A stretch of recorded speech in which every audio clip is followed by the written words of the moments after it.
the destruction or the dismantling of the Fordow nuclear enrichment center, is that a prerequisite for a deal? Is that a red line for you? No, it's just something that people talk about having. We're the only ones that have the capability to do it, but that doesn't mean I'm going to do it at all. Yeah, we have the best military equipment in the world. You see that with this fight. We have planes that are undetectable, flying around like, you know, nobody's able to see them stealth. You guys want to be stealthy tonight. You know, you can be stealth, you'll never lose, right? But these are incredible planes and weapons. We have the best weapons in the world, by far. Nobody close. And I mean, certain countries take advantage of that. Israel has incredible weaponry. So we'll see what happens. I've been asked about it by everybody, but I haven't made a decision. Morning, glory, and evening grace, America. I'm Hugh Hewitt. That was Donald Trump in the last hour saying he has not made a decision on whether to strike Fordow and other sites in Iran. I'm joined now by John Podhoretz, editor of Commentary Magazine and host of the great Commentary podcast. John, what's your guess? I have no idea. I mean, let's put it this way. I don't think that Israel would have gone into this process without an endgame that did not involve the United States, meaning that Israel has a plan to take out the Fordow nuclear site. That plan must arguably be more difficult to achieve and more difficult to implement than the simple act of B-2 bombers with, bunker busters that can do the task in a couple of sorties. So if we're talking about efficiency, the American involvement would be the most efficient, the most pinpoint, the most direct. If we're talking about whether or not Israel can achieve this on its own, I suspect that it can, or they would not have begun this process in the first place. John, I listen to commentary every day this week, and on Monday, you alerted to me that when the president came down the escalator 10 years ago, he talked about Iran not getting a nuke. So I went back and found the transcript, and by goodness, you're right, he did it twice. He said Iran's taking over the Middle East and they can't have a nuke. So he's been consistent on this. Do you think most people know what you knew? No, I mean, yes, in one sense, which is that to the extent that he has said anything consistent on foreign policy, it has been this. And what's more, it has been an open issue since 2015 when he came down the escalator, because the Iran nuclear deal had just been struck between Obama and Iran. And he said it was the worst deal ever and it was terrible. And John Kerry, the Secretary of State who was the head of negotiating it, was silly and a silly person who had just broken his leg riding a bicycle, and he would never ride a bicycle. And I'm only bringing this up because he sort of turned this into an occasion for a one-liner during that introductory speech as presidential candidate. But it just indicates how memorable a moment that was, that this was the main thing he said on foreign policy. He said, I could not believe it.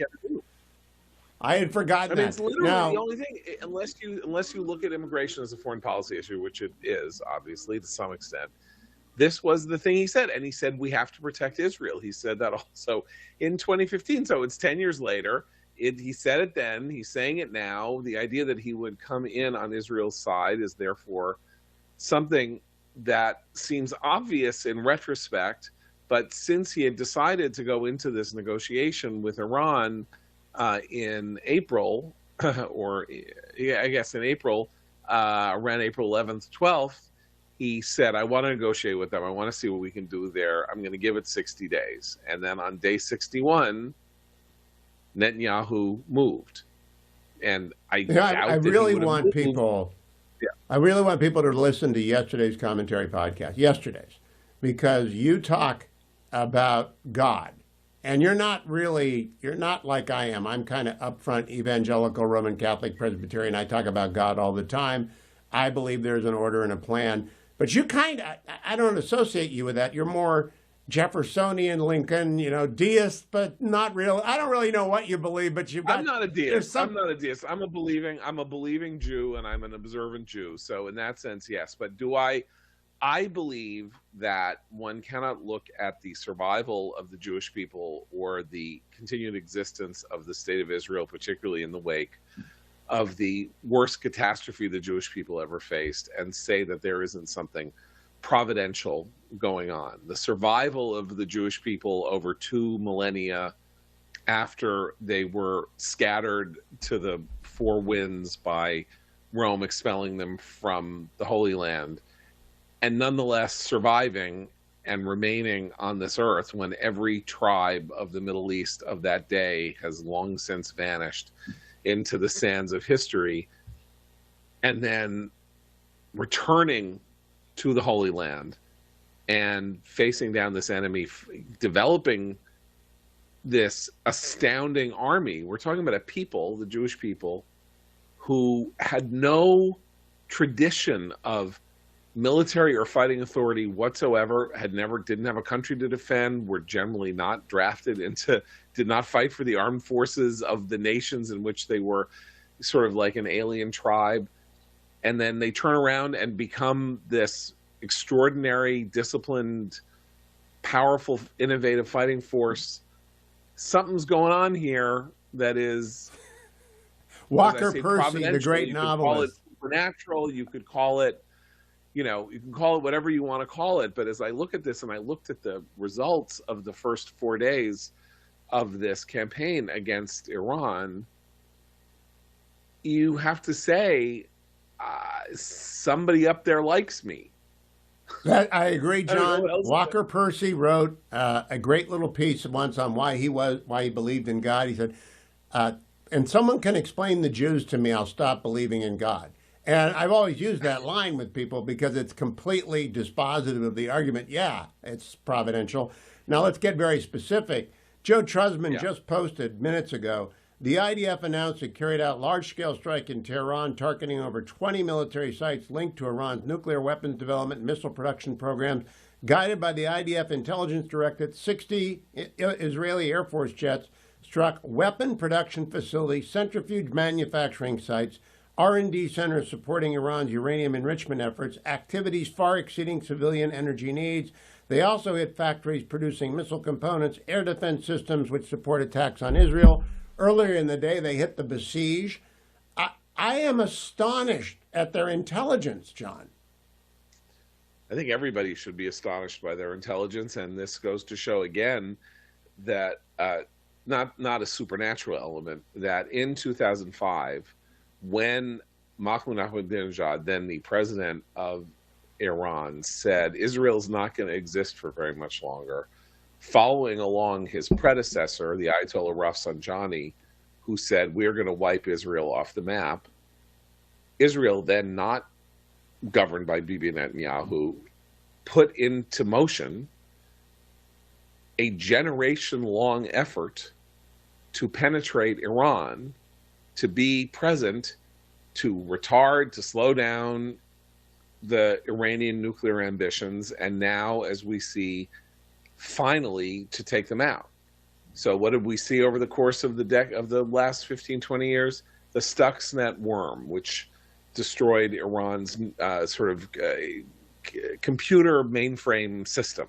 The seizure, the astounding seizure of the entire history of the Iranian nuclear program from essentially a giant filing cabinet in the desert, which they got their hands on and drove from Iran into Israel. And by the way, that discovery of that entire record had two consequences, one of which was it was the reason finally that Trump pulled out of the JCPOA. Because Israel said, here are these papers, it shows that they absolutely do not mean to do anything to retard their program. And secondly, all of the targets that we're talking about, Israel found out about in that paperwork. So they got this paper and it gave them a roadmap on what to hit today, and that was 7 years ago. I mean, the patience is astonishing. Strategic patience. I asked Habib Rediger earlier today, and I've been playing it throughout the show, does he think Mossad is at this moment planting the seeds for the next war 10 years down the road if this regime does not collapse? He said, absolutely. They've doubled in size in 4 years. We got about a minute, John. Do you agree that right now they're planning on the next war 10 years from now if they have to do it again? I don't know what the target is, but I do know that this follows along what happened with Hezbollah, which was, as people remember, this remarkable mission where they basically opened up a beeper and walkie-talkie business and then sold equipment to Hezbollah that then 5 to 10 years later, they pushed a button and blew up the beepers. So this strategic patience is their model. It's not our model. And it works. It's their model, and it works. Obviously, it works. And so, but the sacrifices that have been made by Israeli intelligence soldiers, personnel, to do these things to get to this point is also almost supernatural. Commentary podcast. Do not miss one day of it. I'll be right back, America. Thank you, John Podhoretz.